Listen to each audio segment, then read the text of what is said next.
The Honorable Caroli Omondi. Thank you very much, Honorable Speaker. Let me begin by saying that this has been a very useful debate, and I thank Honorable Ndindi Nyoro for the very, very articulate contributions.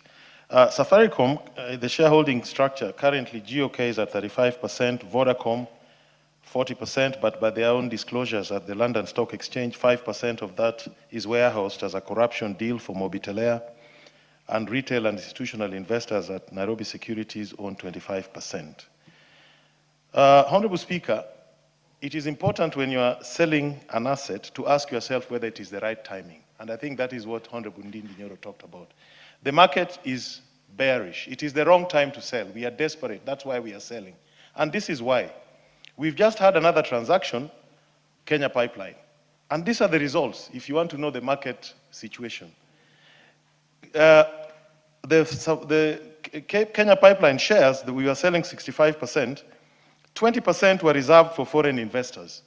Only 0.2% of foreign investors subscribed, meaning they don't have confidence. There was 5% reserved for the staff of Kenya Pipeline, those who should know the business better than anybody else. Only 0.06% subscribed. There was 15% reserved for oil marketing companies. Only 0.014% bought. Then there was 20% reserved for retail investors. Only 2.56% bought. So the market, it is the wrong time to offload. So Mheshimiwa Ndindi Nyoro was quite right. So that is the first question we have. Secondly, we are being told that this effective date is now revised to 1st April. In the sessional paper, it was a date that was going to exclude in excess of 9 billion in terms of dividends that would have gone to the government. Nobody knew where that was going to go. Now we are being told it is 1st of April. The correct phraseology should be the effective date is the date on which the 9 billion are paid under the current financial year, the dividends that are due to GOK, which by design were left opaque and undisclosed. And to make matters worse, we are not even being told, and the report itself admits, that are the shares being sold ex-dividend or camp dividend? Because you could own all shares, but they come with certain benefits that have not been crystallized. That has not been crystallized, and we need to deal with that. Secondly, we are told... Honorable Julius Ruto.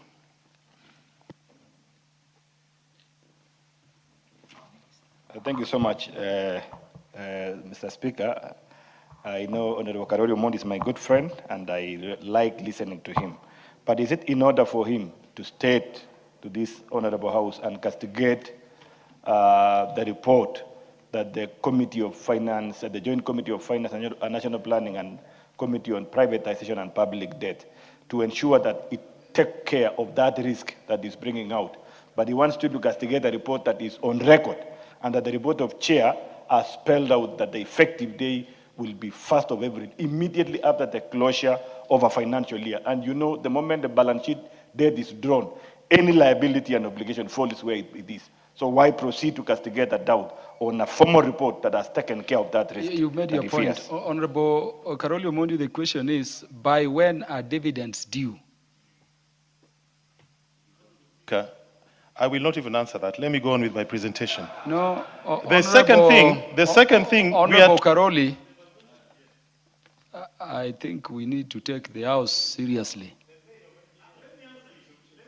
Yeah, you see, the point you are making is that 1st of April, which according to the committee, a condition is being imposed in terms of when the transaction should be done so that we save on the dividends of 9 billion, which you say would have been lost, is 1st of April 2026.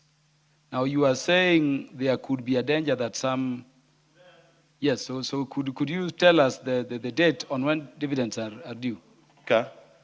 There's a phraseology, due and payable, but may not be payable. In law, you understand it. The shares could have crystallized, but that does not mean you'll be paid. That is why I'm suggesting it should be very clear that the effective date is when the 9 billion is paid. Come on, we are lawyers, we know this. So let's go on. What is out of order, Honorable the Majority Leader? Honorable Speaker, Honorable Caroli is trying to use semantics on due and payable.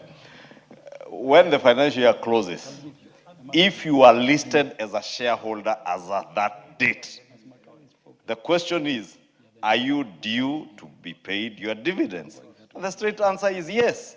And therefore, what the Honorable Member for Keses was pointing to is that the committee has been very diligent.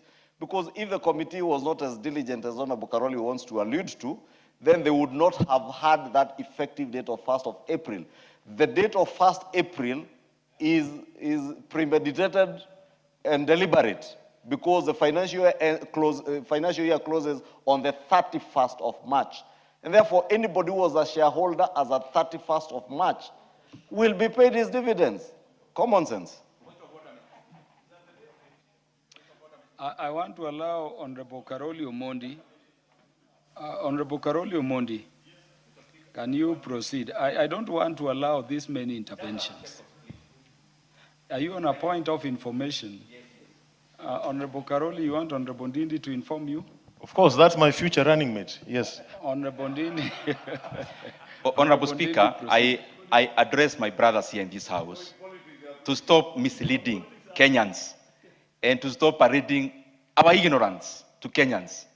Dividends is not paid to any shareholder who was in the books by the close of the financial year. It is by the time you close the books and it is announced. Today, KCB Group announced their financial statements. It is not a person who was in the books of KCB by 31st December. They will announce a specific date that by the time of this date, anyone in the register is the one who gets paid. And therefore, Honorable Speaker, this is my information, that a static date can also be changed by the directors. Honorable Ndindi, the majority leader is on a point of order.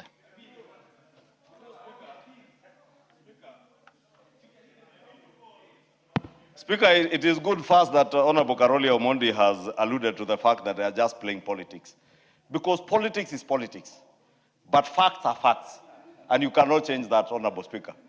Because, Honorable Speaker, if I am not a shareholder, what would I be paid dividends for? Dividends are paid to shareholders. You pay dividends, you also pay dividends based on the financial performance of a company as at the end of a particular financial year. Therefore, you cannot tell us that if the board meets in December and declares a dividend, the board can meet in December to declare a dividend, but you'll be paid. Honorable Majority Leader, before you sit. Order. No, he's already taken his seat. You can't inform him. But Majority Leader, when declared, this year, and when they were they declared last year? When were the dividends, if you know, for Safaricom declared this year? Honorable Speaker, unless I check the actual date, I am not aware when they declared. Yes, but so Honorable the point of declaration, Honorable. Yes, yeah.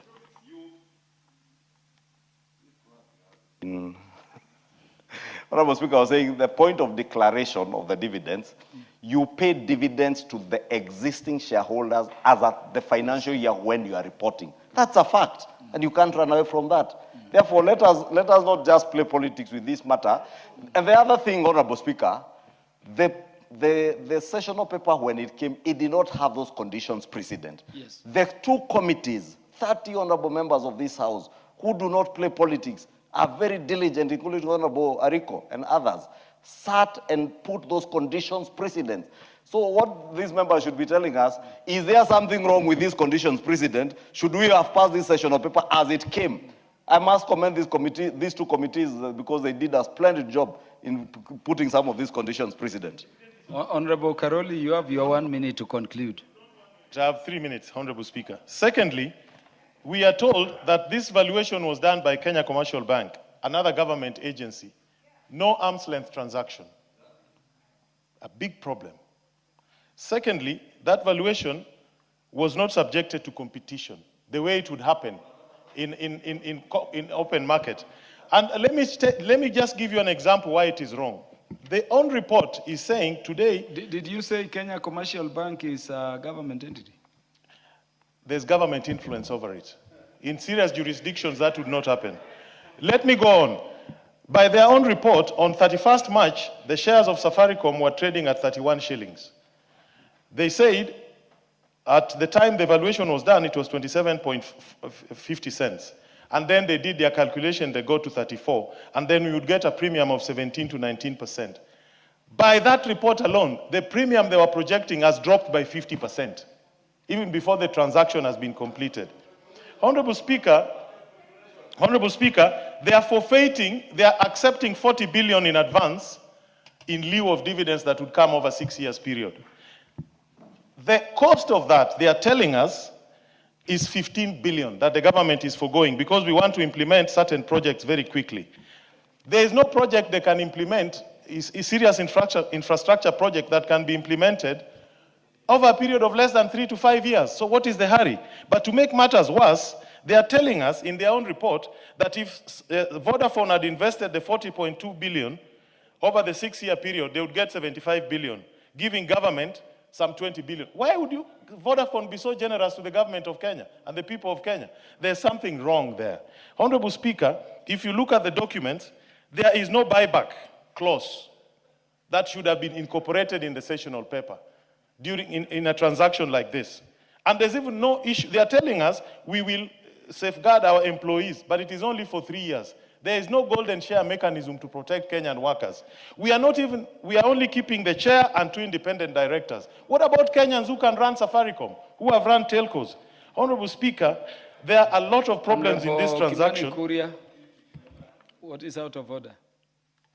So, Honorable Speaker, I would like to, I think it's more of a point of information, that if you read the resolutions... No, Honorable Kimani Kuria... Okay, it's a point of order that the Honorable Member cannot mislead this House on the issue of redundancy of staff. If you read on the standing, on the order paper, it explicitly says that we have provided that the share price agreement must provide that there will not be any redundancy-related repercussions for the staff of Safaricom PLC. It is there on the order paper. It is there in the report. So Honorable Speaker, we should not allow these people misinforming this House, Honorable Speaker.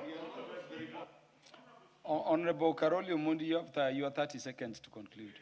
Honorable Speaker, it is there, but the time limit is 3 years. So after 3 years, they can be fired. That is what the original sessional paper told us. Yes, that is what it did. Honorable members, Honorable Kuria Kimani, just take your seat. Don't help the Speaker on this. The sessional paper spoke about, Honorable Caroli, the sessional paper spoke about 3 years. The committee has put a condition for further protection. I don't know whether you have read it. And that is the point being made. Anyway, how long can they tell us? Is this time done? No, can they tell us for how long? Yes, can they tell us for how long? So, Honorable Speaker... Honorable Caroli. Yes. You are a lawyer. Yeah. When it is recommended that there will be no redundancy as per order paper or loss of job following on acquisition-related redundancies, what does it mean for a lawyer? Do you really time it, or you are giving an overall protection? Of course. Yeah. Of course, in transactions like this, there are time limits and time provisions. Conclude. So, Honorable Speaker, there may be, people may not be happy when we say, when Honorable Ndindi Njeri talks of incompetence, but the word competence is also used in law and in our national values. Competence is one of them. The opposite of that is incompetence.